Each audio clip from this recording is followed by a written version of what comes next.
अच्छी बात है, सही है। चाहे मेरे पिताजी का बहुत लंबा एक राजनीतिक जीवन रहा है, 50 साल से भी ज़्यादा का, उन्हें आप सब जानते हैं, श्री फूलचंद मौलाना जी को। अभी विजय बंसल जी ने उनके बारे में बताया भी आपको, शिक्षा मंत्री भी रहे और हरियाणा प्रदेश कांग्रेस कमेटी के अध्यक्ष भी रहे। 2019 में मुझे मौका मिला, मैं विधायक चुना गया और विधायक बनने के बाद जो एक विधायक का कार्य होता है, विधायी कार्य, लेजिस्लेटिव बिजनेस, उस पर काम किया। सैकड़ों मुद्दे उठाए, सैकड़ों, और अक्रॉस, चाहे वो किसानों से जुड़े थे, व्यापारियों से जुड़े थे, कर्मचारियों से जुड़े थे, युवाओं से जुड़े थे, महिलाओं से जुड़े थे, स्वतंत्रता सेनानियों के परिवारों से जुड़े थे। जैसे अभी हमारे नन्ना जी भी कह रहे थे कि कितना बलिदान हुआ है और तब हमारे देश को आजादी मिली थी।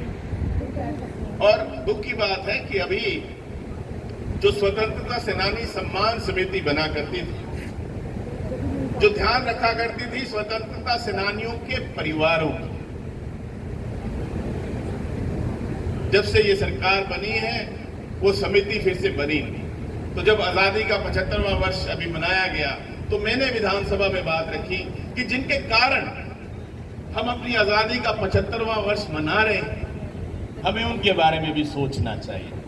और वो जो स्वतंत्रता सेनानी सम्मान समिति बना करती थी, जो उनका मान सम्मान, जो उनकी समस्याओं को सुनती थी और सरकार तक पहुंचाती थी उनकी समस्याओं के समाधान के लिए, वो बननी चाहिए। उसी प्रकार से अगर मैं पंचकुला की बात करूं, स्टिल्ट +4 का एक बहुत बड़ा मुद्दा था कि बिना इंफ्रास्ट्रक्चर को जाने, कैपेसिटी को जाने, स्टिल्ट पर +4 की परमिशंस हुई। आपकी जानकारी के लिए मैं बताना चाहूंगा कि विधानसभा के अंदर ध्यान आकर्षण प्रस्ताव मैंने दिया था, जिस पर उस समय के मुख्यमंत्री जी ने तब कहा था कि ठीक है, इमीडिएटली इस पे रोक लगाई जाती है और एक समिति बनाई जाएगी जो कि देखेगी कि आगे क्या फैसला लेना। उस समिति की रिपोर्ट अभी तक नहीं आई और इसीलिए किया था। ठीक है, किसी को फैसला अच्छा लगा होगा, किसी को बुरा लगा होगा, लेकिन मेरा ध्येय ये था कि कम से कम पहले इंफ्रास्ट्रक्चर को तो जान लें। आज जो हमारे को समस्या सेक्टर 20 में आती कि आज पाइपलाइन, पीने के पानी का कितना रिक्वायरमेंट है, उसके हिसाब से उसका इंफ्रास्ट्रक्चर क्या है, हमारी रोड्स की रिक्वायरमेंट कितनी है, कितनी विड्थ है। पुराने घर साथ में बने हुए हैं, जब वो 5 मंजिल का घर बनता है स्टिल्ट +4 तो वो हिल जाता है। तो कहीं ना कहीं पहले कैपेसिटी जांची जाए कि एक सेक्टर की, एक एरिया की कैपेसिटी क्या है, वो सर्वे होना आवश्यक है। वो सर्वे करा लीजिए, फिर जो सही लगता है वो कीजिए। मैं नहीं कहता स्टिल्ट +4 होना चाहिए, मैं नहीं कहता स्टिल्ट +4 नहीं होना चाहिए। मैं ये कहता हूं एज पर कैपेसिटी बनाइए कि कम से कम कोई सर्वे तो करें। ऐसे ही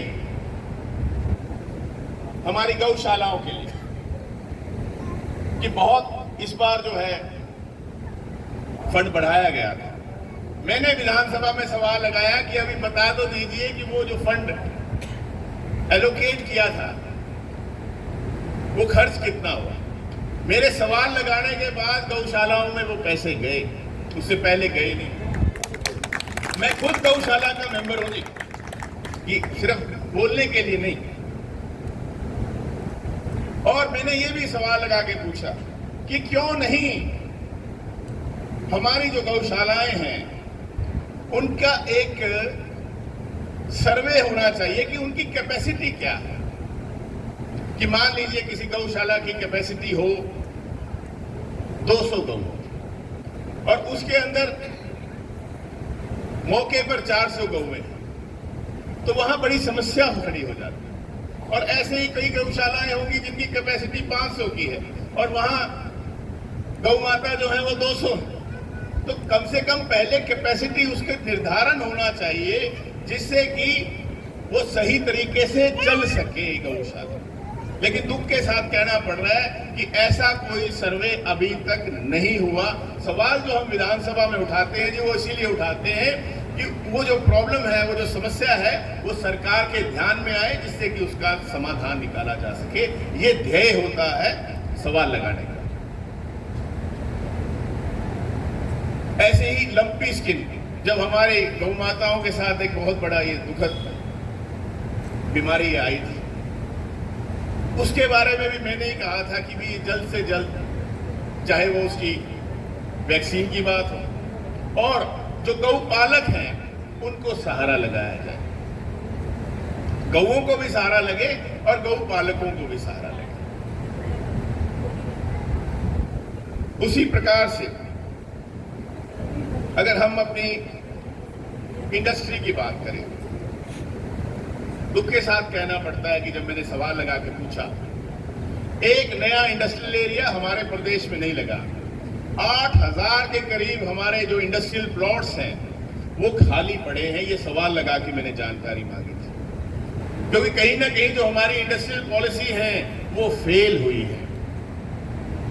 जो एक टारगेट रखा गया था पिछली इंडस्ट्रियल पॉलिसी का, उसका फ्रैक्शन भर भी पूरा नहीं हो पाया। ना उतनी एम्प्लॉयमेंट जनरेशन हुई और ना ही उतनी इंडस्ट्री आई। और जो हमारी इंडस्ट्री थी उसका बुरा हाल है। अगर हम यहां बात करें तो चाहे वो हमारी HMT थी, वो बंद हुई। अंबाला के अंदर हमारी साइंटिफिक इंडस्ट्री थी, उनसे भी मैं मिला, वो फेल हुई। हमारे नारायणगढ़ में हमारी शुगर मिल है, उसका बुरा हाल है, कहते हैं जी अब उसकी ऑक्शन होगी। हमारे यमुनानगर में पेपर मिल थी, वो बंद हुई। जो पहचान थी यमुनानगर की, जो प्लाईवुड इंडस्ट्री, वो स्ट्रेस में है कि कहां तो नई इंडस्ट्री और आनी चाहिए, नई इन्वेस्टमेंट आनी चाहिए। हुआ ये है कि जो ऑलरेडी इंडस्ट्री हमारे यहां थी वो फेल हुई है, चाहे हमारी उसके अंदर पोल्ट्री इंडस्ट्री क्यों ना हो। ये अट्रैक्शन तो दूर की बात है, जो लगी हुई थी वो चली गई। ये नुकसान हुआ है और शायद यही कारण है कि पूरे देश के अंदर सबसे ज्यादा जो बेरोजगारी है वो आज हरियाणा के अंदर है। सबसे ज्यादा जो नशा है आज वो हरियाणा के अंदर है। सबसे ज्यादा शायद आज जो हमारे युवा साथी विदेशों की तरफ रुख कर रहे हैं वो भी शायद हरियाणा के अंदर, क्योंकि यहां कुछ दिखाई नहीं दे रहा। नशा बढ़ गया, बेरोजगारी बढ़ गई, तो मजबूरन बाहर जाने का रास्ता सबने बनाया। और बात आती है जी कि कहीं हम मर्यादा पुरुषोत्तम जी की बात करते हैं। ये जो चुनाव, भगवान तो हम सबके हैं, मेरा अलग नहीं है, आपका अलग नहीं है, हम सब पूछते हैं। और ये जो चुनाव होने जा रहा है, ये किसी सामाजिक संस्था का नहीं है, ये किसी धार्मिक संस्था का नहीं है, ये किसी जातीय संस्था का नहीं है। मान लीजिए हमारे अगर समाज में चुनाव होता है, कोई जिम्मेदारी लेता है, उसके अलग चुनाव होते हैं। ये जो अभी चुनाव, ये देश की सरकार चुनने का चुनाव है। इसको धर्म के साथ जोड़ना, किसी जाति के साथ जोड़ना, ये कहां तक उचित है? हमारे तो संविधान में लिखा है कि हमारा जो देश है उसके लिए सभी धर्म बराबर हैं। और ये it's a way of life कि मैं अपने मन में किसको पूछता हूं, आप अपने मन में किसको पूछते हैं, किसका जाप करते हैं। लेकिन मैं कहूं नहीं जी, जो मैं मंत्र जपता हूं वो ज्यादा अच्छा है, जो नन्ना जी मंत्र जपते हैं वो और ज्यादा अच्छा है। कि कोई इसमें कोई लड़ाई की या झगड़े की बात नहीं, ये कोई मुद्दा नहीं है। आज जो मुद्दे हैं उन पर चर्चा होनी चाहिए, जो कि दुखद है कि नहीं हुआ करे। मैंने विधानसभा में 4.5 साल हो गए, उससे ज्यादा हो गए, कभी भी मुद्दे से बाहर बात नहीं करी है और इतिहास बनाया होगा कि जो हमारे विधेयक बनते हैं,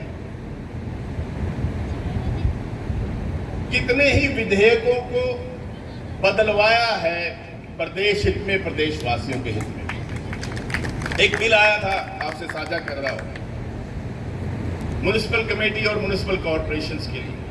जो हमारी नई म्युनिसिपल कमेटी और म्युनिसिपल कॉर्पोरेशंस बन जाते हैं, जैसे पंचकुला में तो पुराना है और HSVP से चलता है, नहीं तो एक नोटिफिकेशन होता है जी कि फलाना गांव और उसके साथ 4 गांव और जोड़ के आज से म्युनिसिपल कमेटी बन गई या म्युनिसिपल कॉर्पोरेशन बन गई, लेकिन वो असलियत में एक गांव ही होता है।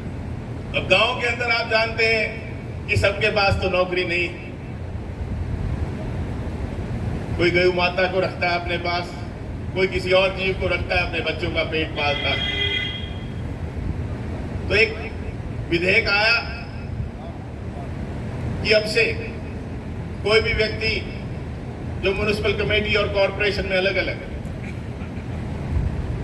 गौ माता को रखेगा या किसी और जीव को रखेगा बिना परमिशन के, तो उसको 6 महीने की सजा का प्रावधान होगा और पर डे का उसको हर्जाना भुगतना होगा। मैंने विधानसभा में कहा कि एक तरफ तो हम गौ माता की जय बोलते हैं और दूसरी तरफ गौ पालक को 6 महीने की सजा का प्रावधान कर रहे हैं। क्या हमने सबको नौकरियां दे रखी हैं? क्या बोला? हाँ, 1 मिनट लगा। तो उसके बाद उसको बदला कि जब तक म्युनिसिपल कमेटी के पास अथॉरिटी रहेगी कि उनकी इच्छा है, जब तक वो शहर नहीं बदल जाएगा तब तक ये प्रावधान पेंडिंग रहेगा। तो आपकी लड़ाई लड़ी और आगे भी विश्वास दिलाता हूं, समय हो गया कि आप मुझे मौका देंगे, आपकी आवाज बन के गूंजूंगा लोकसभा में।